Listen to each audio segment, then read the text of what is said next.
everyone, I'm Sophia, one of the co-VP of events here at the University of Waterloo's Anthropology Society. I'm so excited to welcome you all to the second episode of Live Life Stories. Our guest today is Associate Dean and Anthropology Professor, Dr. Robert Park. Dr. Park specializes in Northern Canadian archaeology, from Inuit, Dorset, and Thule peoples to the Franklin expedition. Dr. Park has had an amazing long career journey, and I'm so excited to find out more. I can't imagine it was easy going from an anthropology student all the way to an associate dean. As always, our host today is going to be my amazing VP of events, Camila Font. She's prepared some amazing questions to ask him, and I can't wait to find out all of his answers. Hope you all enjoy. Okay. And thank you so much, Sophia, for that introduction. And hi, Dr. Park. Thank you so much for joining us today. It really is a pleasure to have you here with us. My pleasure. So I wanted to start off by asking you, I'm starting off all these sessions by asking the professors, how have your plans for the summer changed, seeing as we have shifted to a virtual environment as a result of COVID-19? How have your responsibilities shifted? Well, since mid-March, I've been spending my weekdays here. Despite the background, I'm in my basement office at home, rather than coming to campus every day. That's one thing that's changed. My fieldwork plans, unfortunately, I would have been going up to the Arctic in mid-August until early September. That's fallen through for a number of reasons. It wasn't going to be possible, but also we've been working with the Canadian Coast Guard on that particular project, and they're having to be very careful not to bring the coronavirus to northern communities, Inuit communities. There's been so far only one case of coronavirus in Nunavut, fortunately. But so they're being very careful. So they're not bringing people like me up to the Arctic, and they're probably not going to be visiting communities either. So my fieldwork plans have fallen through, and I'm doing all of my work from home right now. I actually will be coming in to visit my lab one day next week for the first time in more than 3 months to pick up some artifacts that I need, but that's what my life is like now.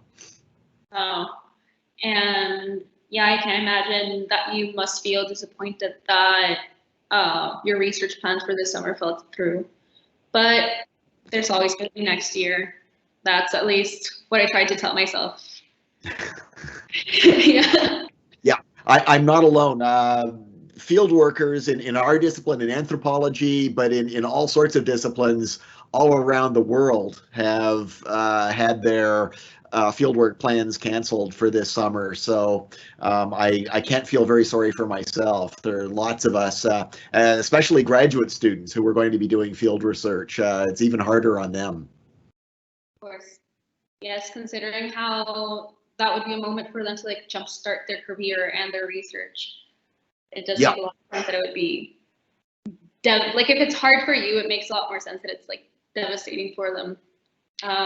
But talking about your research again, you've done some pretty amazing research all over Canada, like from Southern Ontario or over to like the Northern Territories. And you've researched with the Dorset and Thule and Inuit cultures. So I wanted to know what originally drew you to that area of Canada in the first place. Well, it's sort of an odd coincidence that got me interested in it. I grew up in Toronto, so I had really no notion of the North, but my father served in the Canadian Army during the Second World War.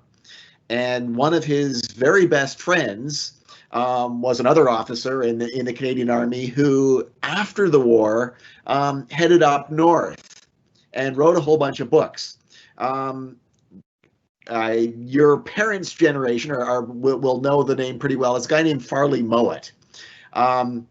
but he headed up after the Second World War. He was so horrified with his experiences during the war, he just wanted to get away from humanity. So he went up to the Arctic and did work amongst Inuit, and he wrote a bunch of childhood books or children's books about the North. And so my father lost touch with Mowat after the war, but my parents would buy all of Mowat's books. So I grew up with his books, and one of them was called Lost in the Barrens. And so this was a book aimed at young children, but I learned about the North, and it sounded like a really neat place. I went off to university and was doing archaeology, but here in Southern Ontario. I was working for the Ontario government around Toronto doing archaeology.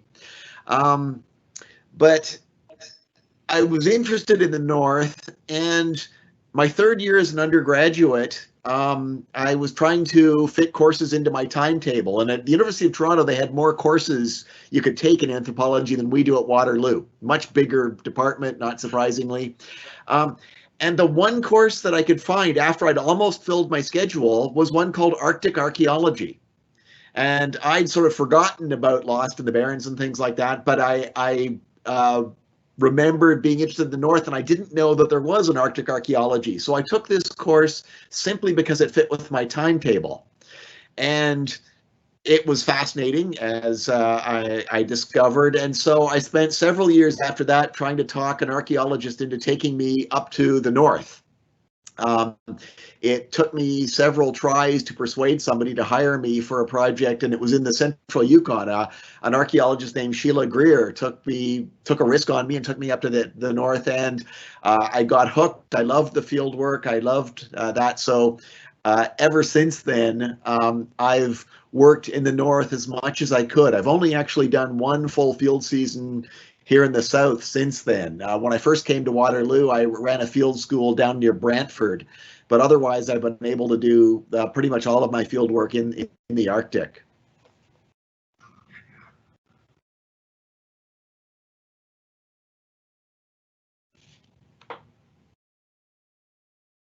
Now, either you're waiting for me or I'm...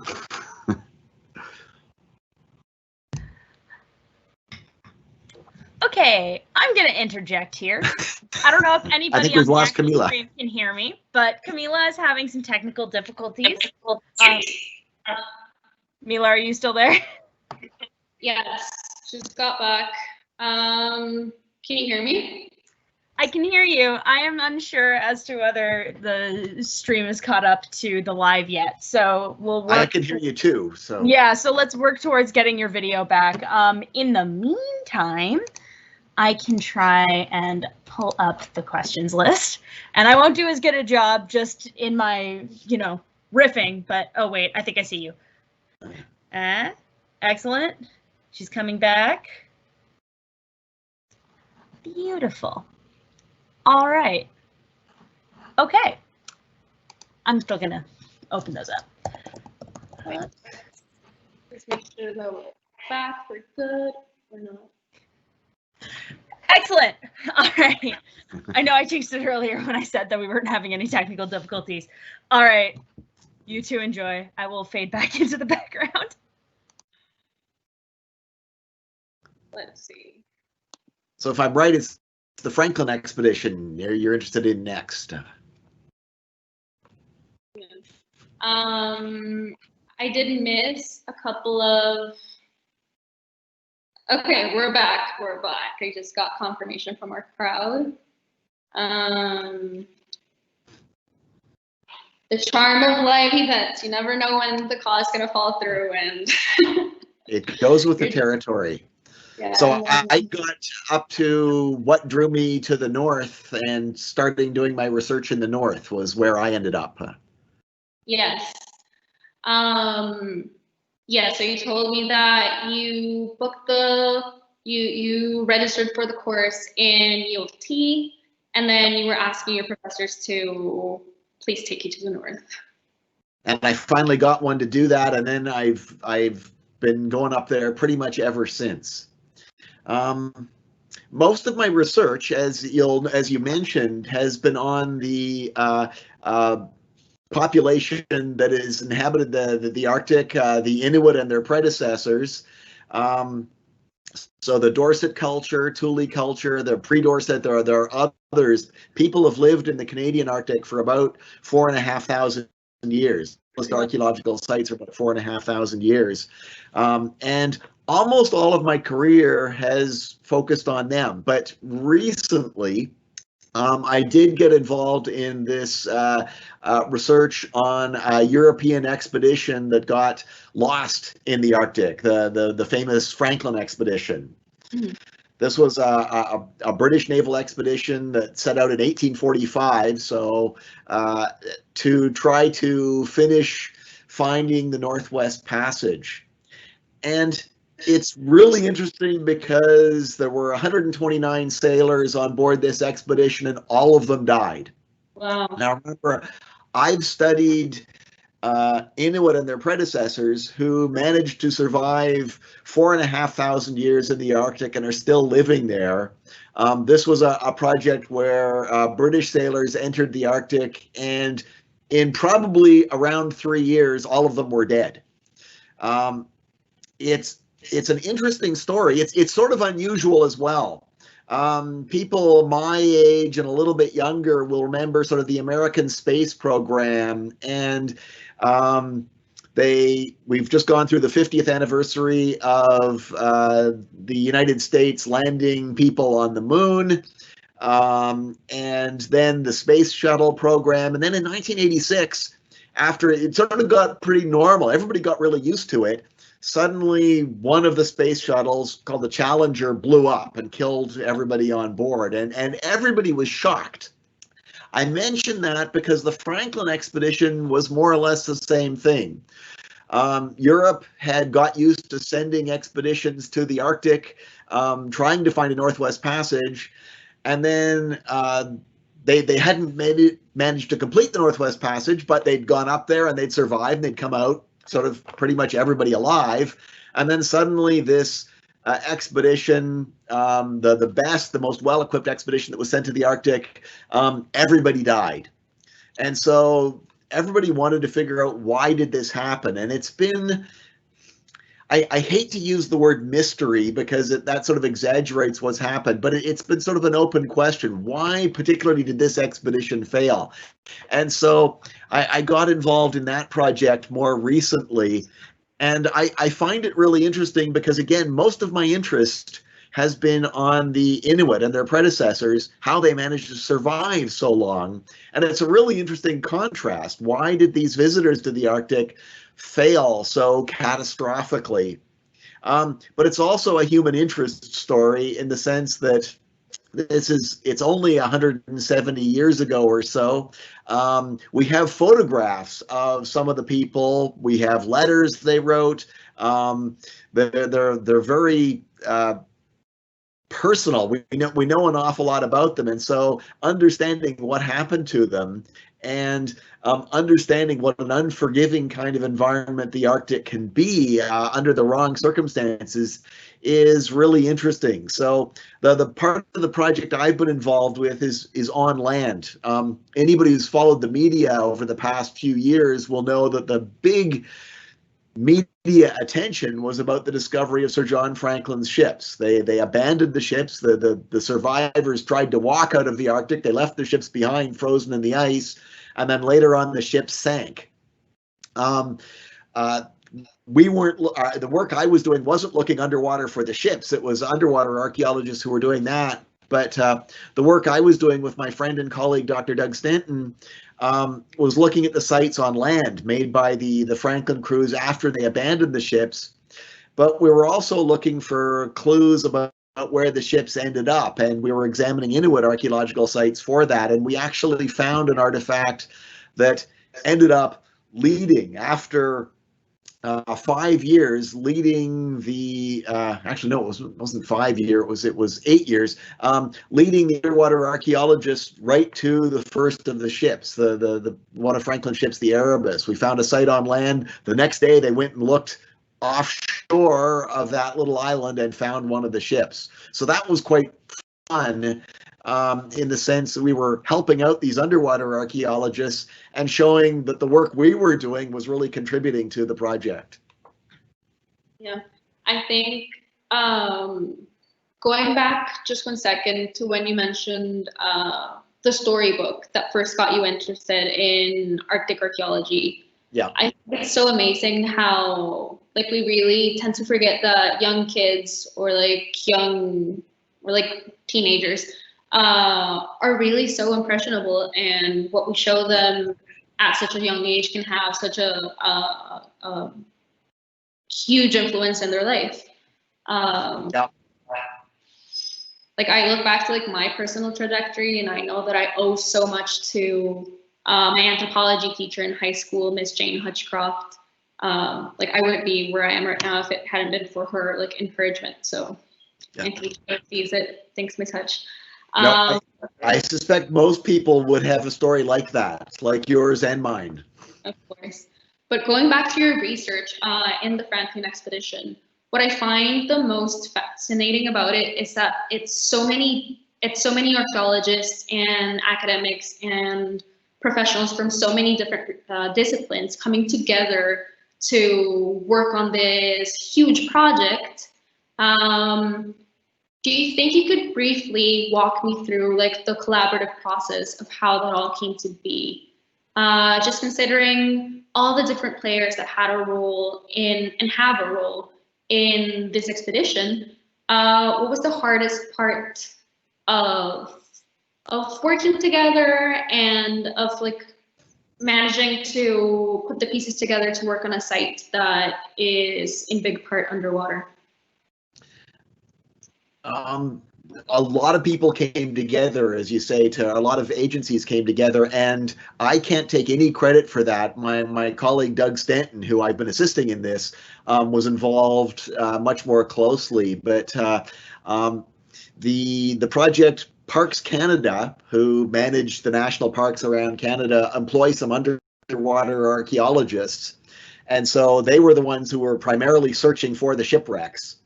But to get up there and to get into the area and have access to do that, we needed support from the Canadian Coast Guard, because they send icebreakers into the Arctic every year to help navigation, to help ships, but also to do search and rescue and a bunch of things. So we get to go on board a Coast Guard icebreaker in that area, and they sort of support us. And they have a helicopter on board the icebreaker that sort of made all our work possible. So we worked with a number of pilots over the years who helped us doing that. And the Canadian Hydrographic Service. These are people who are involved in mapping and charting the seafloor in Canada. So the bottom of bodies of water. And they've been doing that in the Arctic to make it safe for ships to go through this area. So those agencies, the government of Nunavut, which Doug Stanton worked for, Parks Canada, the Canadian Coast Guard, and the Canadian Hydrographic Service all sort of came together to make this project work. Well, it's really encouraging to see how like all of these niche disciplines are needed to be able to pull this project off. Like I feel like if you were to tell, well, I mean, my interest is mostly in linguistics, but if you had told me that like underwater Arctic archaeology was like a possible career choice, I would have been like, you're kidding. It's pretty unusual, yes. And of course, all of these things involved interactions with Inuit and with oral history in these areas. So it wasn't just all these outsiders coming in. It was local people, and local people have been involved as well. The Inuit in the areas provided information. A lot of the information that was helpful to us was recorded more than 100 years ago, but it was recorded from Inuit. And they now are hired by the government, by the Parks Canada and by the Nunavut government to protect the shipwrecks. So every summer, this summer it'll be interesting to see what happens, but the last couple of summers they've been hired to camp out in the areas near the shipwrecks to make sure that no one goes in and disturbs these wrecks. So a lot of people have been involved and will be involved for a long time. Of course. And on a similar but different note, when I was preparing these interview questions with Emma, we found that none of the artifacts that were recovered from the Franklin expedition are being displayed in Canada because of claims issues with the UK and with Nunavut. But I wanted to know, from an excavator's perspective, what do you think of the issues surrounding the proper repatriation of artifacts? Now, what you heard is about the artifacts that have come from the ships. So the artifacts recovered by the underwater archaeologists. Believe it or not, my lab in the past building is full of artifacts from the Franklin expedition, but from the sites on land. So it's probably but the second largest collection in the world of artifacts in the Franklin expedition is on the UW campus. Now, I can't get there right now, but they're there. But the artifacts recovered from the shipwrecks, this was really interesting, and it's part of a bigger picture to do with archaeological specimens from sites around the world. The shipwrecks, these two ships, the Erebus and the Terror, international convention says that shipwrecks, naval vessel shipwrecks, these were military ships, belong to the country that they came from, even if they sink someplace else. So those ships belonged, even 170 years later, they belonged to Great Britain. And so Canada and Great Britain had to negotiate deals about exactly what would happen with them. And it took a long time before the negotiation was agreed that sort of Canada would take over control of these shipwrecks. But part of the deal was that Great Britain would get the artifacts that the Parks Canada archaeologists had already brought up from the ships. So those artifacts belong to Great Britain, and then any others that Parks Canada brings up will belong to Canada. And they did bring up a few last year. I don't know how many, but several dozen. And if COVID-19 hadn't happened, they would have been back up there this summer and would have been getting more of them. Those artifacts belong to Canada. But there's a huge issue, which is, I think, what you're getting at in your question, around the world with respect to archaeological specimens. Traditionally, it's been archaeologists and the country that archaeologists come from have essentially claimed them and then sort of deposited them in museums or whatever. So the most famous ones, when I was growing up, they were called the Elgin marbles. Now they're called the Parthenon marbles, but they are statuary that comes from Greece, from the Parthenon in Athens, that were taken many, many years ago and have been held in the British Museum ever since. And these are national treasures of Greece. And it's been sort of a long-standing issue that they really should be in Greece rather than in Great Britain. And this is happening around the world. Artifacts that have been in the Royal Ontario Museum, for example, that were excavated from archaeological sites here in Ontario or elsewhere in Canada. There's ongoing discussions about where they actually should belong.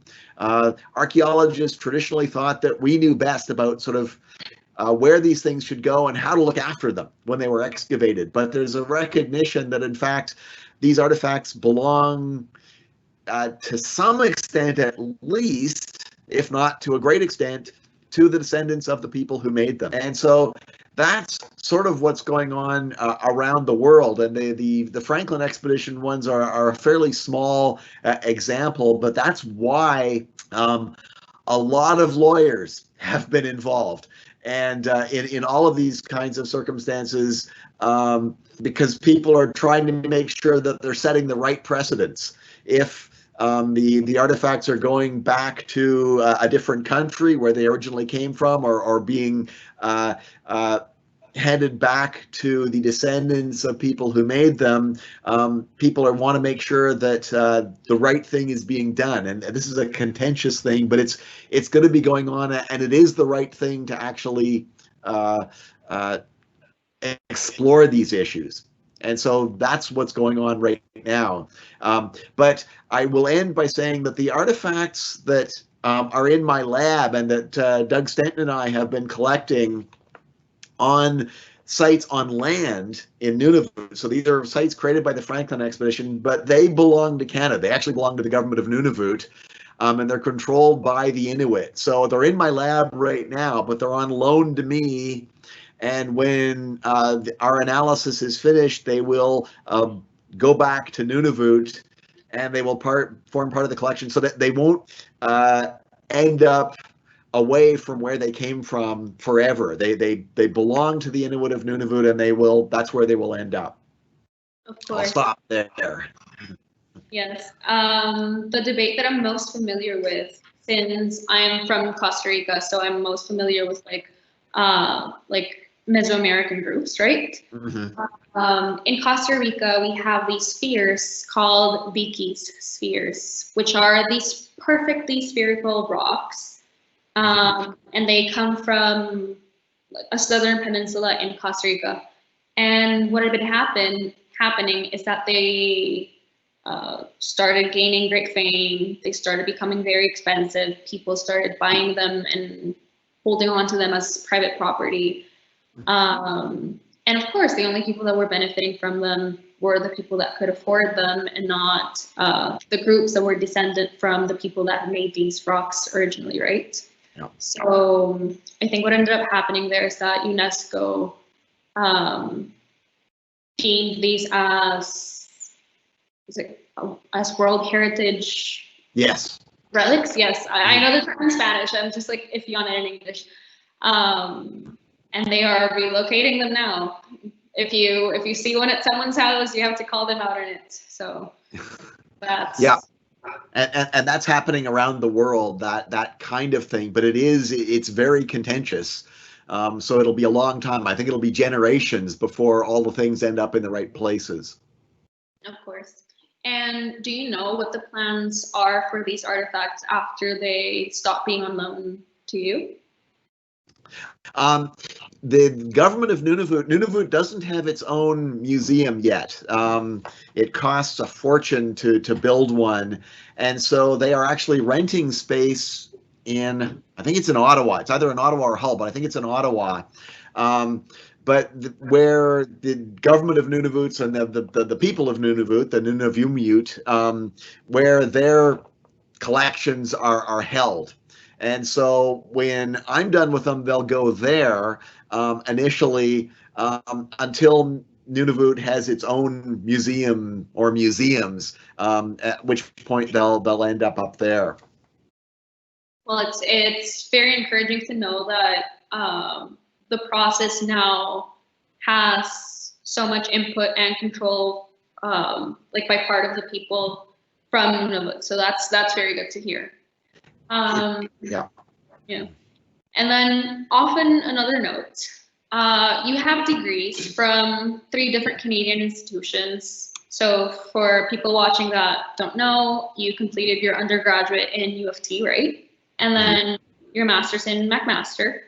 And then you went and did your PhD in Alberta.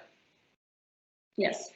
I wanted to know, was there a reason behind your move to Alberta, having done your first 2 degrees in the area of Southern Ontario? At that point, I was really interested. I was firmly committed to doing Arctic archaeology. And so at the PhD level, rather than looking for a school in particular, normally you're looking for a researcher to work with. So at the PhD level, you're usually focusing on one person who's at a department who does the research or can supervise the research that you want to do. And so I actually was accepted at 2 places for my PhD. One of them was Michigan State University, where there was an Arctic specialist, and the other was at the University of Alberta, where there was another Arctic specialist. The Arctic specialist at Michigan State had just retired. Now, he claimed later on, he told me that he would have been able to supervise me anyway, even though he'd retired. But that made me nervous. And also, I got more funding I got offered more funding from the University of Alberta. And at that time, this was in the early 1980s, Alberta was a really good place for anybody wanting to work in the Arctic. In anthropology, there were a bunch of professors there and a bunch of graduate students there. So it was just a great place to go at that point. So it ended up being a fairly easy choice for me to go there. And so I was able to get funding to do my research on the Thule culture, the direct ancestors of the Inuit, and it worked out pretty well. But that was the choice. I was looking for a place where there was a researcher who could supervise the research I wanted to do for my PhD. Of course, from what I've heard from people that are applying to PhDs now, it often ends up boiling down to whether are they going to get funding, and is there someone that can help them with their research? Like, is the person that they are interested in, are they interested in them as well? Yeah, those are the 2 things. Funding, like a PhD takes in anthropology, you might be able to get through in 4 years, but normally 5 years is normal. It took me 6 years. Archaeology is a bit slower than other subdisciplines in anthropology, but so you need funding to do that. It's hard to sort of fund that yourself, so the money is really important. But yeah, having a scholar who can supervise your research, because at the PhD level, it's a really personal, one-on-one kind of interaction with your supervisor. You really rely on that person a lot, so you have to make sure you choose a good one. Note taken. But then again, talking about academia and Canada, I heard a rumor that in anthropology, Canadian PhDs don't hold as much value as American PhDs. Is that true? No. But it's again, it's a matter of going to the right university, working with the right scholar. So some degrees are better than others, but that's very much the case elsewhere in the world as well. So in the United States, going to the United Kingdom, those are places I know, the people I know have sort of done degrees. You can get a really excellent PhD that's well recognized going to any of those places, but it's really important to choose a good supervisor and a good program. It's also really important, here at Waterloo, it's not an issue in anthropology, but it's also really important to do degrees in different places. You noted that I did my degrees at 3 different universities.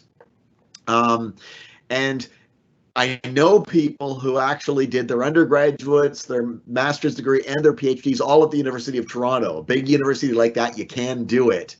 But at that point, you're working with the same professors for like 10 years or so.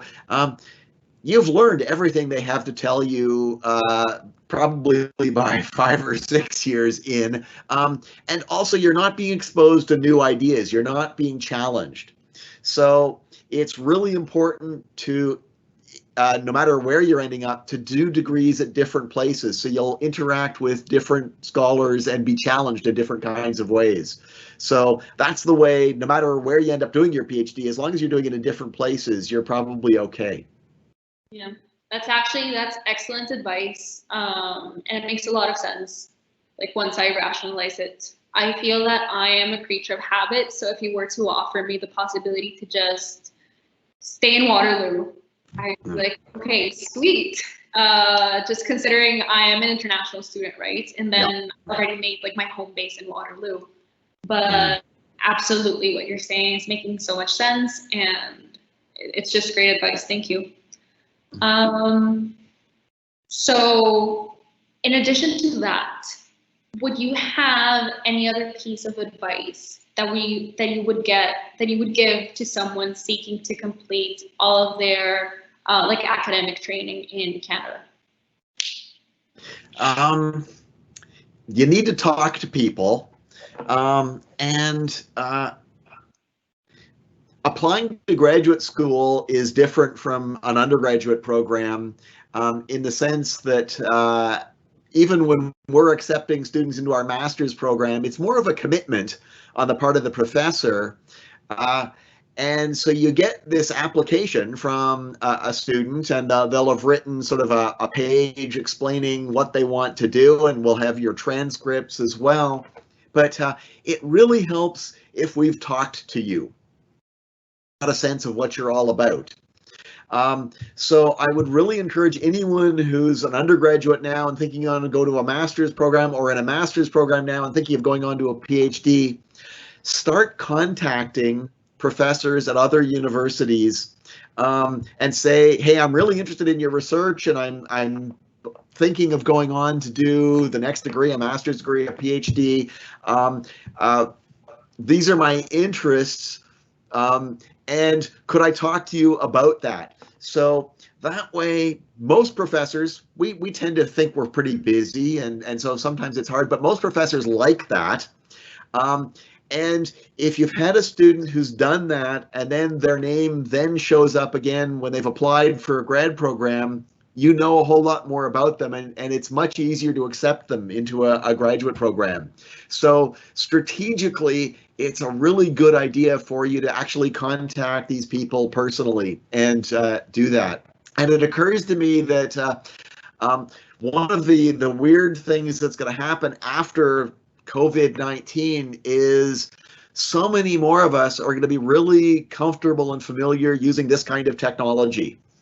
And so rather than just a phone call, we'll be able to use Teams, Zoom, whatever. So it will actually, everybody will be more comfortable conversing this kind of way. So that's a way to give yourself an advantage in getting accepted into graduate programs. It also will give you a sense of talking to the professor whether this is someone you want to work with. Master's degree, in our master's degree, it's 1.5 years. In a lot of them, it's maybe 2 years, but a PhD, you're committing to working for 5 years with this individual. So as a student, it's a really good idea to get a sense of, can I work with this person or not? And so the more interaction you have with them before you say, yes, I'm going to come into your program, the better. So that's the best advice I can give you. Well, that's just really great advice. I feel like with every word you're dropping knowledge. And I mean, you have found so much success in your career, so I'm just really grateful that you're here to tell this to us. Oh, So my pleasure. Yeah, for everyone at home, you heard it here first. Write it down. Take this advice. But talking about your career again, could you tell me about a crossroads moment in your career, like a defining moment? Was there ever a choice you made that, had you chosen differently, you'd be in a very different position? So tell me about that. Well, one of the things that relates to what we've just been talking about is when you're applying for grad school, you are putting together a short proposal of the research you want to do. And that was the same when I was doing it. It's the same now. At both the master's and PhD levels, I ended up changing or doing something quite different from what I proposed. So the proposal I wrote to get into McMaster University for my master's degree was doing Ontario archaeology. I would have been studying the Middle Woodland here in Ontario.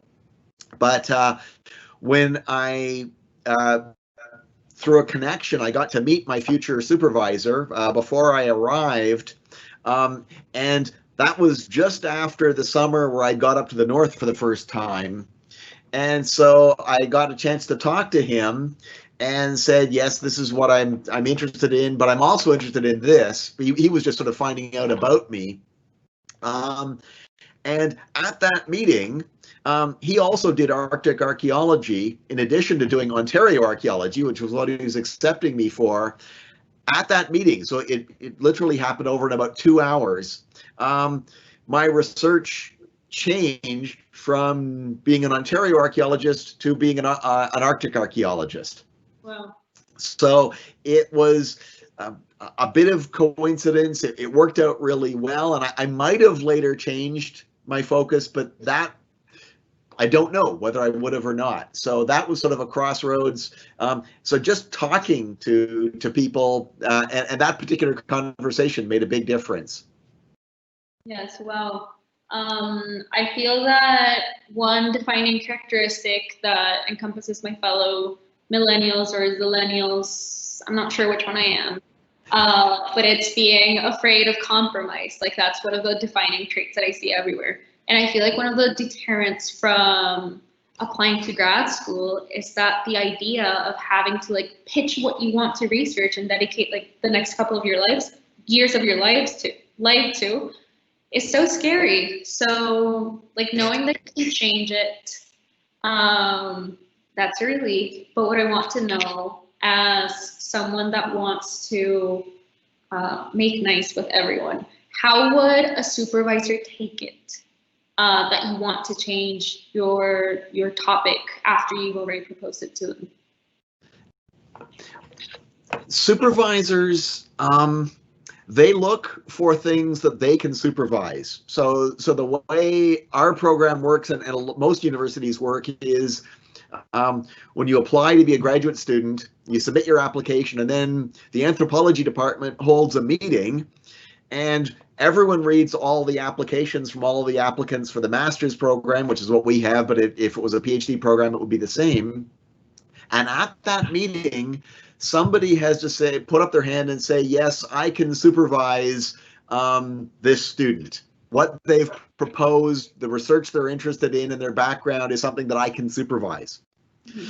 So the trick to answer your question is, if a student changes their mind, and it's not unusual for that to happen, or for their idea to grow, but it still needs to be something that supervisor feels comfortable supervising, or you need to change supervisors, and that can happen as well, but that's a more dramatic kind of thing, and it's stressful for all concerned to actually change supervisors. But Mariah Liston, who I think you'll be talking to in upcoming weeks, but she puts it this way, which has always seemed the best to me, is if you're thinking that you want to go into a graduate program, a master's degree, but especially a PhD, you really need to be in a situation where you can't imagine doing anything else. Yeah. You need to really be willing to commit to it totally. But you don't have to commit totally to a particular project. Your supervisor or advisor, the terms are sort of used interchangeably. Our job is actually to advise you, supervise you, and guide you to some extent, to help you do what you want. And sometimes that will involve saying, okay, you need to change your focus here, or you need to narrow your focus. Most graduate students come into programs wanting to do something amazing, and that's great. But you also want to graduate in a reasonable amount of time. In our program, we work really hard to make sure that all of our students can graduate in the 16 months that we can actually fund students in our master's program at Waterloo.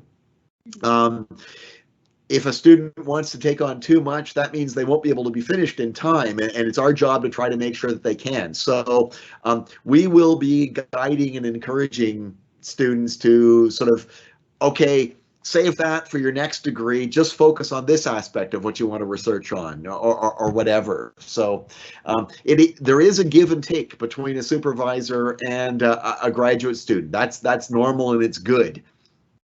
Okay, well, that's very encouraging to know. And that advice that you spoke in behalf of Dr. Liston of not being able to like see yourself doing anything else, that is something that I often like sit with myself and I think like, okay, like I know that it's going to be very hard to get a job in anthropology, but do I see myself doing anything else and like being happy, like being like satisfied with myself? And I'm like, no. So then that's when I'm like, okay. That's the discussion you have to have. And in a discipline like ours, in anthropology, there are 8 professors in the anthropology department here at Waterloo, and that the department's bigger than it's been in my entire career. So we've actually grown a little bit. But one of the things, if you want a professor's job, and it's a wonderful job, it really is. I'm paid to think about really interesting stuff, and I'm paid to interact with smart, interested people like the students in our program. But the flip side of that kind of job is you really have to be willing to go where the job is. If you really want a job as a professor, you have to be willing to move, and that's difficult for some people for all sorts of good family reasons or whatever. It can be difficult. So you also have to think about that. How much do you want the professor job, and what are you willing to do to get it? Like, are you willing to put in the 6 or 7 years that a master's and a PhD will take to get to start a professor's job? In archaeology, which is what I do, there are jobs in the consulting industry that you can get a really good job with a master's degree. There aren't many of them, but there are enough, and you're much more likely to be able to stay sort of local if you need to do that for other reasons. So all those things are things that you should be thinking about when you're deciding whether you want to be a grad student and sort of get this kind of job. Of course. Yeah, when I think about like my dream future, I see myself teaching and I see myself living in the mountains. So those are the 2 things that I'm working towards. And there's a mantra that I repeat to myself in Spanish, but in English it translates to like, what's meant to be mine, no one will take it away from me. Yeah. So that's just like what I'm telling myself, to keep my anxiety at bay and not worry about what I don't have to worry yet. That's a good approach. Yeah. And another interesting thing in your career that I wanted to know about is that in recent years, in addition to being a professor, you also became an associate dean for arts. Mm-hmm. So I wanted to know, how did you balance having these new responsibilities as a professor and as an associate dean? What are your favorite parts of both roles? Most people who sort of do this, like me, who become professors, the last thing we want to do is administration. So all of our skills are studying something and publishing and teaching or whatever. But part of the job for all of your professors, our job is broken down into 3 different categories. One of them is research, one of them is teaching, and the third is called service. And service is actually working for the university, making sure that the university functions, because it's a big organization and there's a lot that has to happen to make it work. And for most professors in Waterloo, sort of our job is 40% research, 40% teaching, and 20% service. So it's a small portion of your job, but they need people to do the other jobs. So being chair of a department, but then being a dean or an associate dean, or there are provosts, there are sort of high administrative positions. Associate dean's about the smallest of the administrative positions, but most people don't want to do this. And I'll say that my experience was common with other people I know in this. I got a phone call from the dean's office one day many years ago saying that the dean wanted to meet with me. And I'd sent a letter some months earlier to the university president complaining about something. It's a long story, but I thought I was getting into trouble. I thought I was being called into the dean's office to be chewed out for having bugged the president about something. But what he was asking me, would I take on this associate dean role? And I turned it down. Actually, I turned it down 3 times before he finally talked me into it, because I was again, all my skills are being a professor, teaching and research. But he finally talked me into it, which means, and one of my regrets about it is that I teach less. I teach fewer courses because I'm an associate dean, because more of my time gets taken up with the administration. But universities are fascinating places to sort of see how they work. And I'm an anthropologist too. And so one of the ways that I've always made this work for me, being an associate dean, is sort of imagining myself as I'm doing participant observation amongst administrators and understanding how it works and how the whole thing is made to work. And the term service is actually chosen well, because part of my job is to make all my colleagues' lives work, allow them to focus on their teaching and their research. So my initial job as an associate dean was computing, making sure that arts had all the computing facilities that it needed for teaching students, and all the professors had computers so they could do their research and things like that. And that actually has been sort of satisfying, is helping other people do the research they need to do. So it's been interesting. Again, it wasn't my choice, but I've been doing it for a long time now, and I still enjoy the administrative stuff, the associate dean stuff. I'm not good enough to have gone higher in the administration. I'm not good enough at it, but I've enjoyed that much of it anyway. Yeah. And of course, well, I mean, I guess it makes sense to think that, like, as a professor, you get to interact with the students more, and the takeaway from being an associate dean is that you don't get to teach as much, but you do get more power to make bigger decisions. So that's always, it's a huge responsibility, but it can be a good thing. So in that sense, have you used your associate dean superpowers to see if we can adjust the anthropology curriculum to offer like a greater variety of courses across all 3 terms? Because a problem that most of my peers as students see is that there's a bunch of courses offered in the fall, a bunch in the winter, and then there's like 3 courses offered in the spring. And if you're seeking to graduate on time, that can be very nerve-wracking, because you don't have the option to take the courses in the summer if you're a co-op student and you're just like have an off schedule. So, It's really interesting, because the chair of the Department of Anthropology who hired me, Dr. Ann Zeller, a wonderful primatologist, but that was back when the department was even smaller than it is now. But she spent a lot of time and effort convincing the then Dean of Arts that anthropologists need to do field work. And it's actually really interesting when you talk to sort of sociologists, psychologists, like other people in the social sciences, you realize that we are a little bit unusual. We need to do field work. And so she convinced the dean that the anthropology professors needed to be able to do their field work in the summer. So she would go off and do research on primates elsewhere, and people like me would go off and do our archaeological excavations. But that meant that we didn't offer courses in the summer.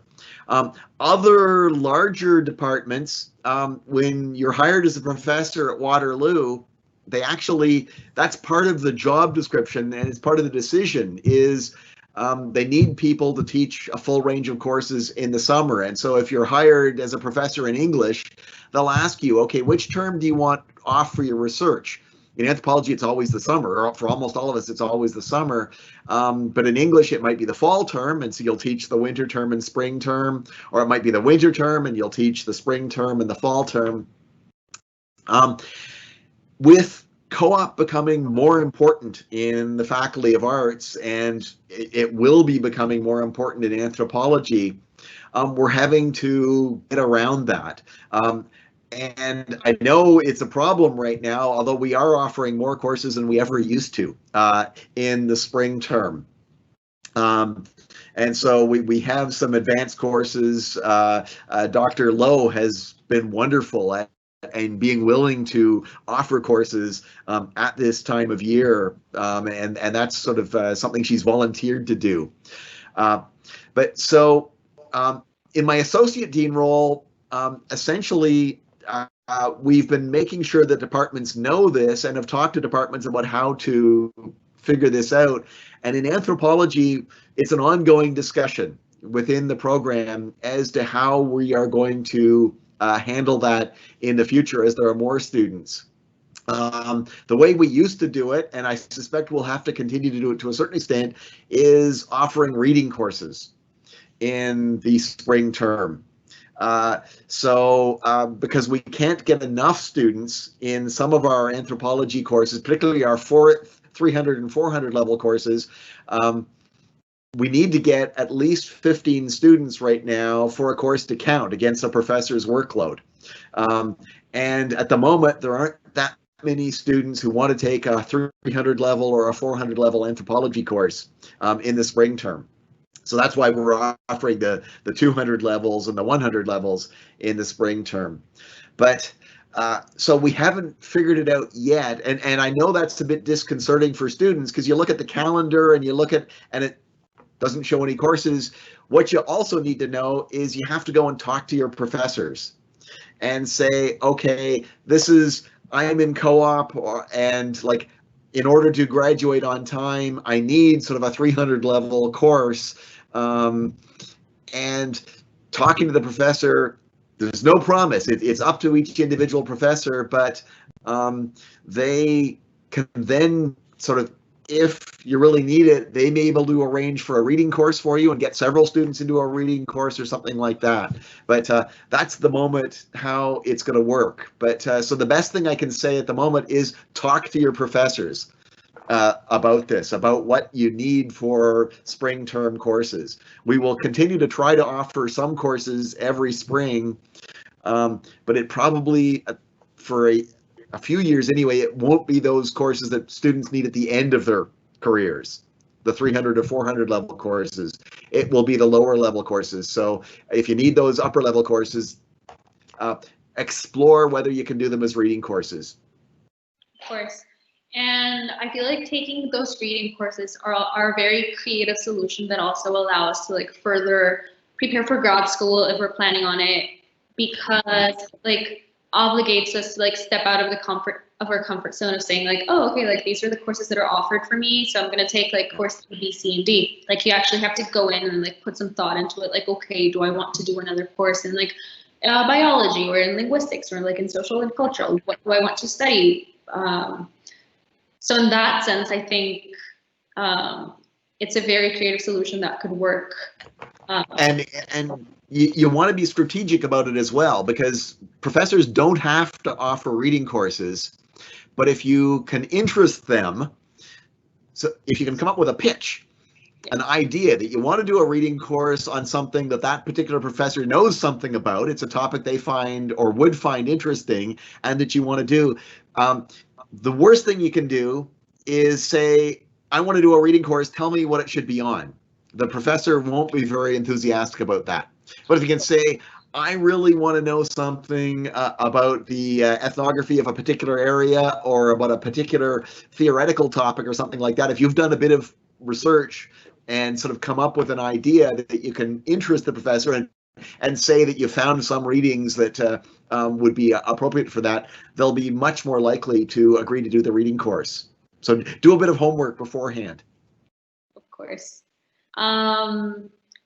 And then talking about other things surrounding anthropology students, now that everyone in anthropology has the possibility of being in co-op as well, do you see, like in the near future or in the future at any rate, more anthropology related jobs becoming available for us through Waterloo Works? Because as of now, like they're mostly administrative or like marketing, which I mean, you can apply anthropology into them, but they're not like anthropology. Yeah.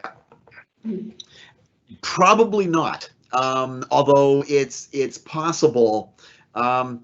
It's amazing how many people Waterloo has hundreds of people who work for the co-op program whose main responsibility is to go out and find jobs for all of our students. Waterloo is the biggest co-op program in the world, as you may know, and they actually work really hard. And they hired a new one because of Honors Arts Co-op, so there are going to be more of them. But the flip side is, particularly for anthropology, there aren't many jobs out there where the employer knows that they need an anthropologist, let alone that it's going to be part of the job title. So it's a bit of a challenge. If you're an accountant, if you're in the School of Accounting and Finance, the job will be looking for a student of accounting and finance. And political science, there may be sort of jobs that are in sort of something more closely related. But anthropology, that's the bad luck for us. It's one of the disciplines where there aren't many jobs where the word anthropology or anthropologist is going to be in the job description. So what we're doing is the department is starting, although this is very early on, but we're working with co-op, and we will continue to work with co-op to let them know the kinds of things that our students are good at. And so that they will then know to direct jobs that draw upon those kinds of skills to anthropology students. So cross-cultural kinds of things are obviously, or anything related to the heritage field would be the kinds of things where they might look for anthropologists. But realistically, for most students, most anthropology majors who are in co-op, most of your co-op work placements are not going to be for hiring an anthropologist.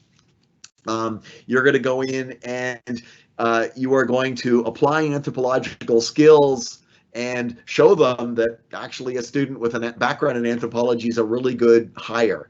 By your third or more likely fourth work term, it's possible that there might be positions that would be sort of really closely related, but your early work term experiences aren't.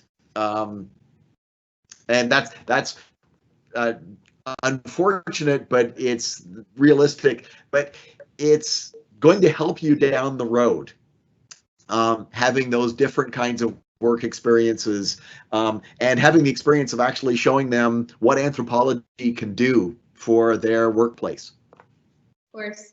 I am, like me personally, I'm about done with my co-op placements. I will be finishing this fall term. I was lucky enough to get an 8-month co-op, and I'm loving it. I'm working with the math faculty. Excellent. And I am very much so trying to like ooze anthropology-ness into what I'm doing every day, and try to make them aware, like, this is what an anthropologist can do. Well, a budding anthropologist, I'm not there yet. Yeah.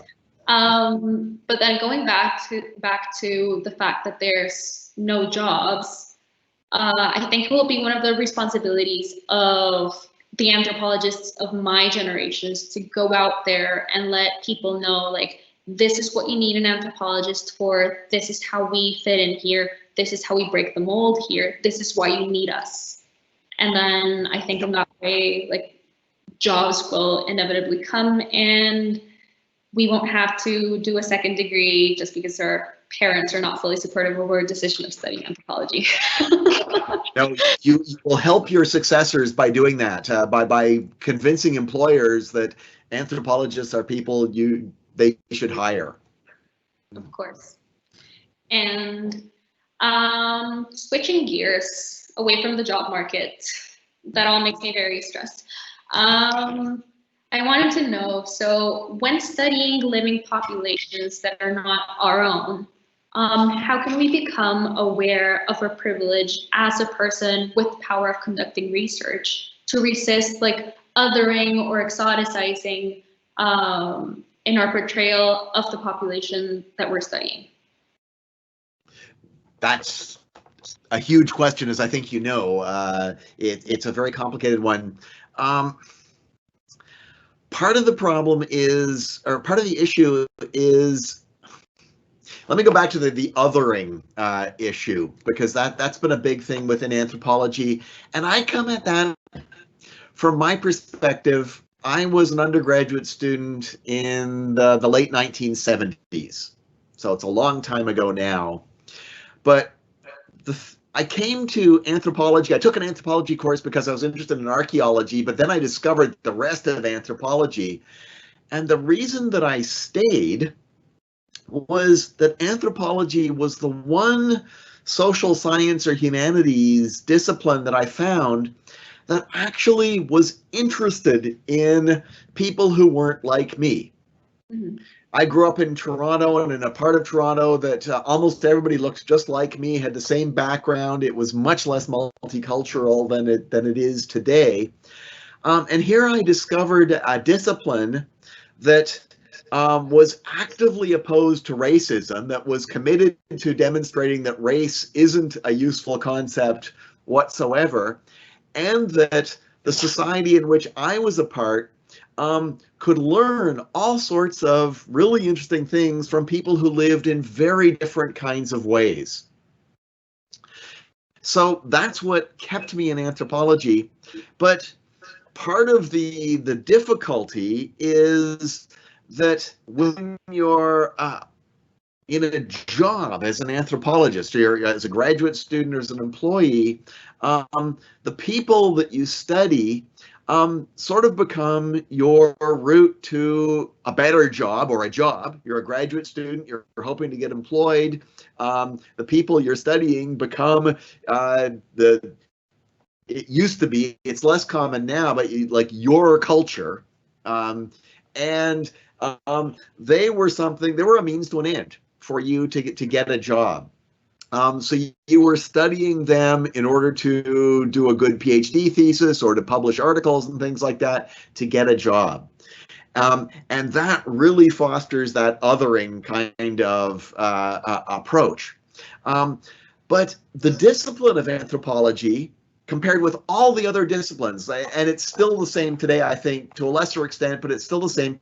Take a sociology course, take a psychology course, a political science course, or a course in English, or whatever, and you'll find that you pay other people way more than we do at our best. So anthropology has the potential, and at its best, it's been doing this for more than a century, of finding other societies interesting and saying that we can learn from other societies and we should respect other societies, even though they live very differently from the way we do. They've got good ways of life. But since the 1970s, this is when I was aware of it anyway, so it was happening when I was still an undergraduate and a graduate student, anthropology was moving away at its best from an anthropologist studying other people to actually working with other people to share that knowledge. And so some of the best anthropologists who were working in the 1980s and 1990s, rather than publishing an ethnography about another society, the terminology that became used was they co-authored an ethnography of another society, where it wasn't just the anthropologist who was the author of the work, it was the anthropologist plus the informant or the other people in the society who became the authors. So I think a really important thing is recognize that you're working with people in other societies rather than you are studying people in other societies. It's difficult to do. I think doing good anthropology is really, really hard, actually. It's easier for me as an archaeologist because I'm working largely with dead people. Although I'm working with living descendants of those people, and that's actually where I've learned an awful lot, from working with the descendants of the people that I'm studying. But to do ethnographic research with living societies, it's really difficult. But if you can maintain that attitude that you're actually working with them, and that you're putting what you're learning at university at their disposal. You're bringing these tools that you've learned that can actually help them. If you can take that attitude and maintain that attitude throughout being a graduate student and then into a career, that will help the issue that you're talking about. Of course. And then I think it's important to recognize that, like, looking back, like at the very beginnings of anthropology, we have a horrible racist past, but we have been moving in a favorable trajectory, and I can only assume and I can only hope, because this is my intention and my purpose as like a scholar, to keep on moving that along. I would say yes and no to that. There is a racist aspect, but you go back to Franz Boas, and as you're studying anthropology in a North American context, and he was sort of the founder of the kind of anthropology that we do. So well more than 100 years ago, he was standing up to racism. He was saying that the biological races, there weren't differences between biological races. And anthropologists were trying to explain other ways of life to the society that was producing them. University professors, we come from Western European kind of traditions. So people who work in these kinds of jobs, anthropologists in the 20th century were the people who explained that other peoples weren't stupid, weren't lazy, weren't biologically inferior to the rest, that they had a lot to teach us.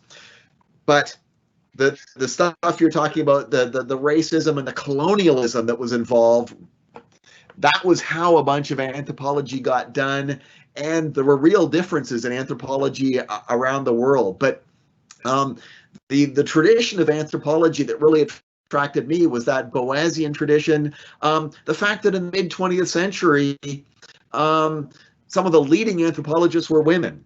You'll have heard of Margaret Mead, Ruth Benedict. This was a discipline that had gender equity way before other disciplines.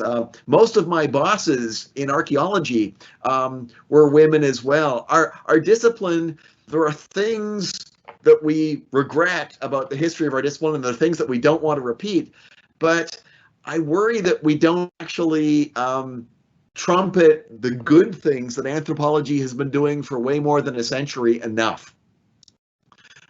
So we've got sort of caught in apologizing for the bad stuff we've done without also talking about the good stuff.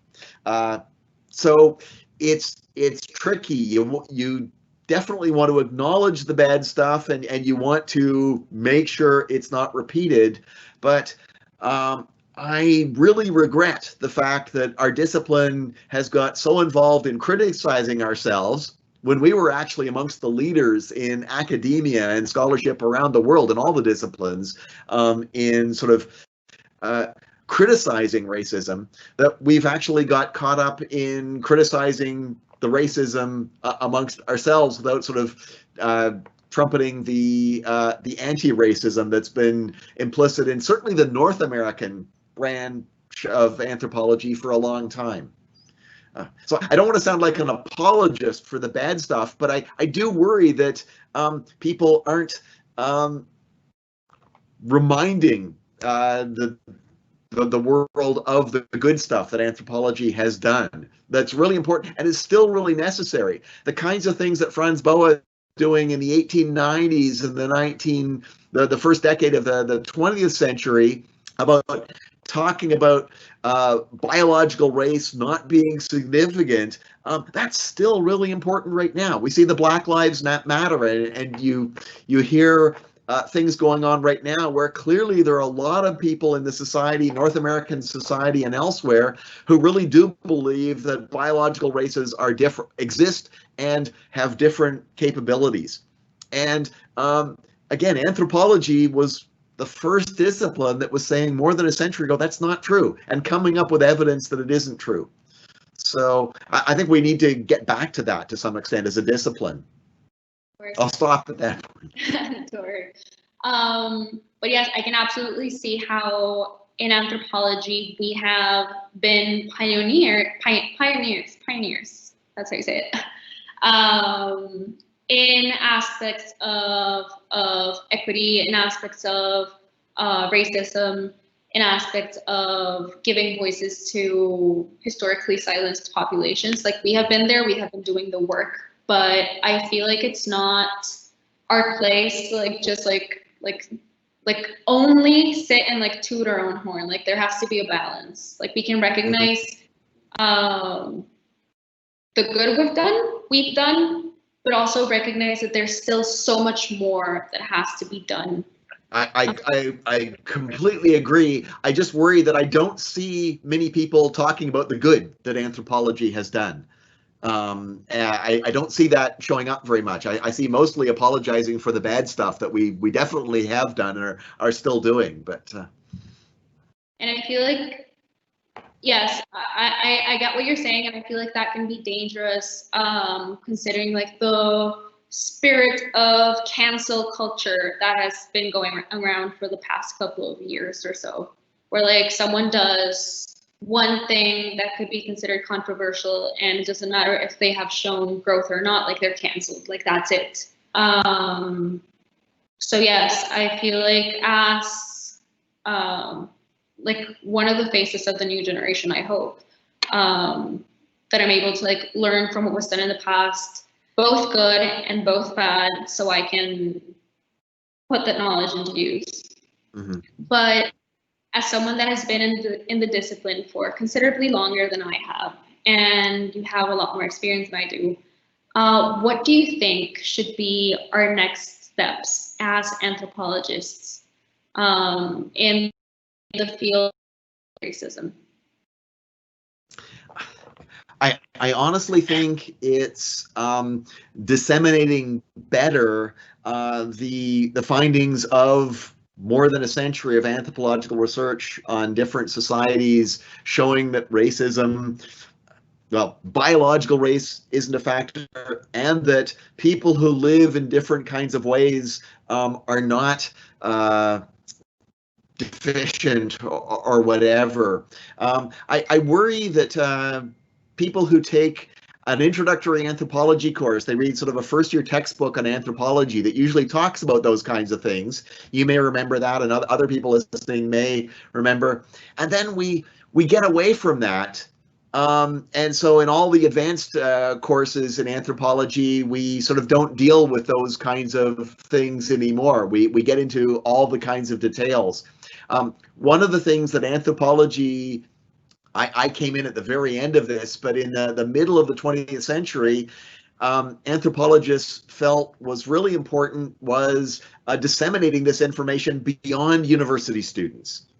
So Margaret Mead was famous. She published articles regularly in a popular magazine called Red Book. And so millions of people around North America read stuff from an anthropologist. So it wasn't just an anthropology student who read it.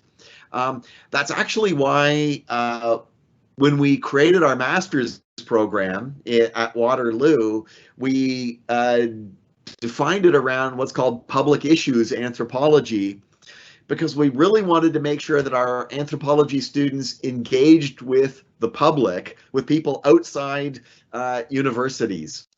And sort of the stuff that they were learning, we want them to think about, how is this relevant outside academia?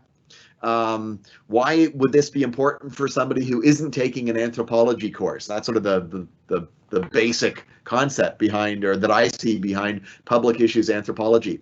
So I honestly think sharing the kinds of things we found over a century of research, and the kinds of approaches that we do, the stuff I was talking about putting our tools at the disposal of people in other cultures, rather than coming in and studying other cultures and othering them.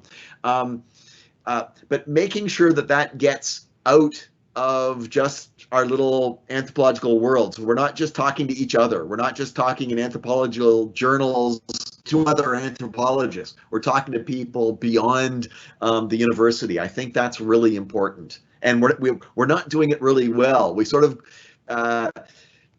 over the decades of my career, we've actually become more inward focused, and I think that's bad. I think we should be focusing outwards more.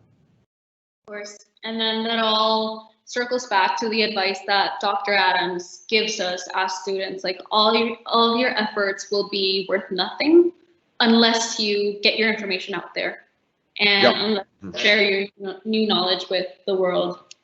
And on that note, there's a bunch of questions from our audience, which I'm trying to open up now, but my phone is collapsing on me. But I had seen one before, and it said, what advice would you give to a younger Dr. Park, like fresh out of completing his PhD? What would you tell him? Whoa, that's a good question. Part of it is that it's a slow process.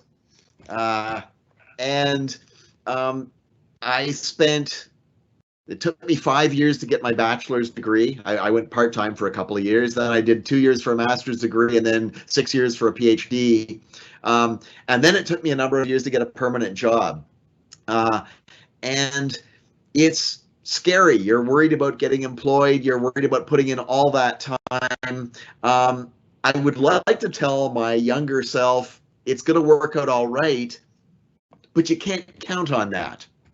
You can't just assume that it's going to work out, but you've got to recognize that it's a slow process. And I'll note that the other thing, I excavated a Thule culture site for my PhD research. So these are ancestral Inuit from about 700 years ago. I did my PhD dissertation, 360 pages or something like that. It was only about 5 or 7 years later, I can't remember exactly, but that I actually finally figured out one of the things that I hadn't understood when I did my research. It was sort of, so clearly it was ruminating in the back of my mind, trying to understand something that was happening at this archaeological site. It took a long time to figure it out. So that's the bit of advice I would give in answer to that question is accept that it will take a long time. All these things will take a long time. Yeah, patience really is a virtue after all. And then let's see, another question that we are getting is it possible to visit your lab over in PUS? Right now it isn't. I mean, under normal circumstances. Yes, I have brought students from my courses in, and I would, once life is back to normal, the Anthropology Society, if they want to arrange something, I would be happy to sort of have a showing of some of the materials in my lab, so we could sort of pick a time and make that work. I'd be very happy to do that. Yes, someone is suggesting that AnthSoc should do an open house about his lab. So, I mean, you have a crowd already, so just throwing it out there. After we can all go back to campus, we could do that. Let's see. Someone else is asking, is there any chance that there could be RA positions that would count as co-ops?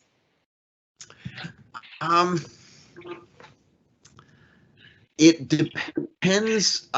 Professors, when they apply for research grants, they can build RA positions or co-op positions in. If you can get the funding, you can do that.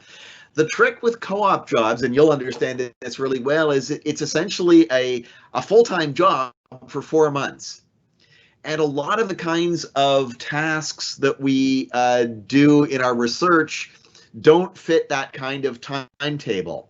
Yeah. Now, when I've had research funding in the past, I've hired students for I forget, it was something like 4 hours a week for a term. So these would be like a research assistant job. It wasn't a co-op position though. I was hiring undergraduate students.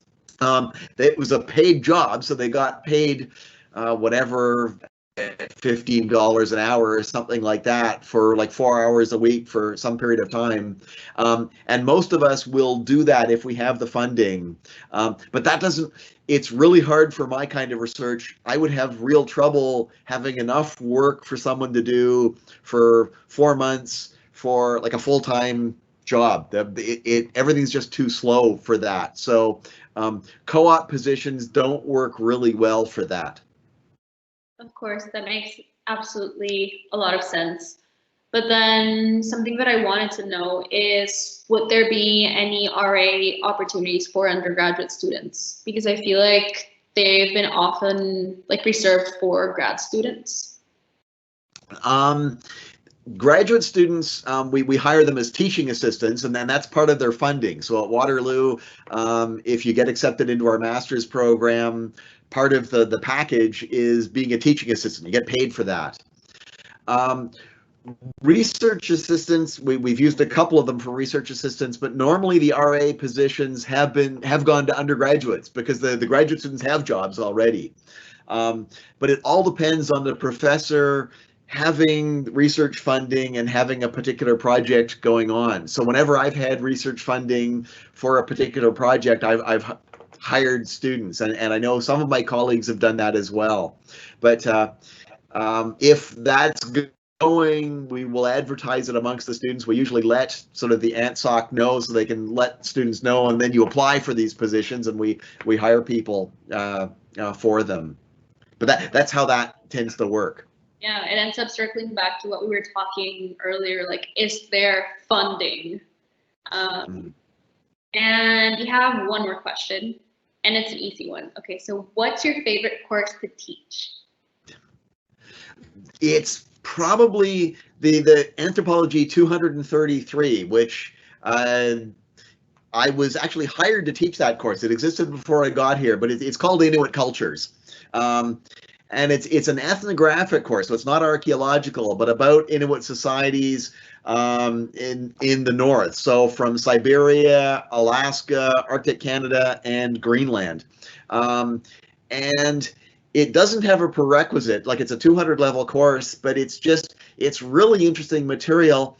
The only problem is, and I sort of do traditional ethnography, and then I deal with the effect of colonialism, talk about residential schools, which were somewhat different in the north, but and talk about the creation of Nunavut territories. So go through the whole thing. The problem is, it's a lot of material to cover in one term at the 200 level, but it's my favorite course to teach. It's got the most interesting topics that I get to teach.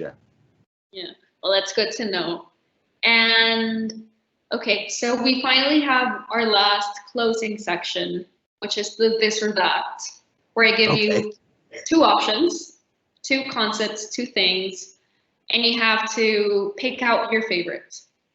Okay. Then if you want to provide a reason why, you can go ahead, but if not, we can just do like a rapid fire sort of thing. Okay. All right. Are you ready? I'm ready. Okay, so Eastern or Western Canada? Western Canada. I lived in Alberta and British Columbia, and I loved it out there, even though I was born here. Just a question for someone that's not Canadian. At what point does it become the West? Even Canadians who are born here don't always know that, but somewhere in Manitoba. But if you drive from southern Ontario, you'll discover how big Ontario is. You seem to drive forever before you even get out of Ontario. But yeah, Manitoba is really the start of the West. Okay, well, let's see. Number 2. So the Arctic or the Great Lakes? The Arctic. It's just an amazing place, and it's very varied. So I love my home. I love this area, but yeah, the Arctic is where I would like to be. Okay. So number 3, dean or professor? Professor. No question asked. dean is being service the way we talked about it, but the professor is the best job in the world. Well, that's wonderful to know, because that's what I want to do with my life. Okay, so dogs or cats? Cats. We have 2 of them. Yeah. I'm terribly allergic to cats, which I only discovered until a couple of years ago.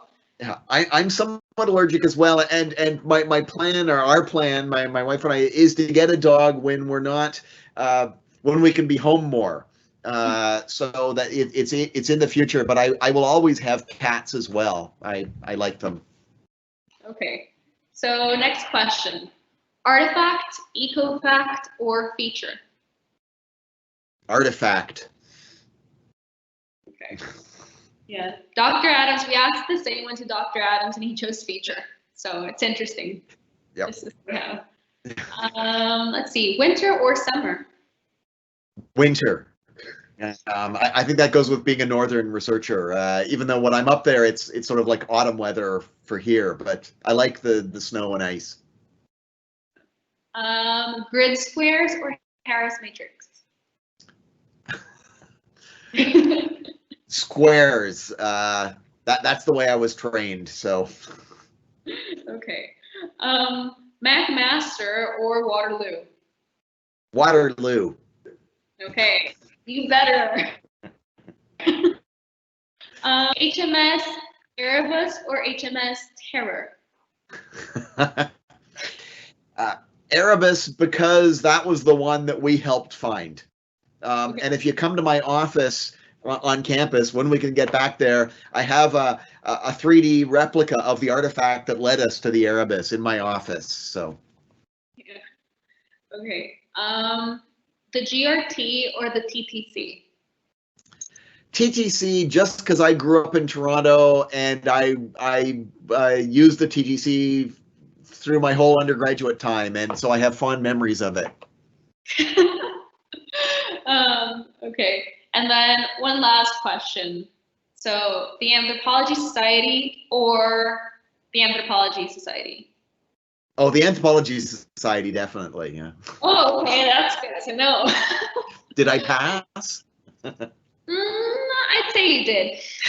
Oh. But yeah, so on that note, thank you so much, Dr. Park, for being part of this conversation. Thank you for giving us your time. This was really so interesting. You gave us such great advice, and you can't really put a price on that. So thank you so much from me and the rest of the ANSOC and all the students that will watch this in posterity.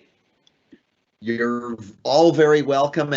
And if anybody has any follow-up questions, don't hesitate to contact me individually. I'm happy. That's the part that I miss. Since mid-March, I haven't been able to interact with students, and that's one of the better parts of my job. So this has been fun. Okay, so you heard Dr. Park. Email him. If you start getting too many emails, if you become overwhelmed, this is all you're doing. So I take no responsibility. I accept full responsibility for that. Okay. Well, I'm not able to end the live. I think it's Emma that has to do that. So. Well, we'll count on it. Yeah. But yes, thank you.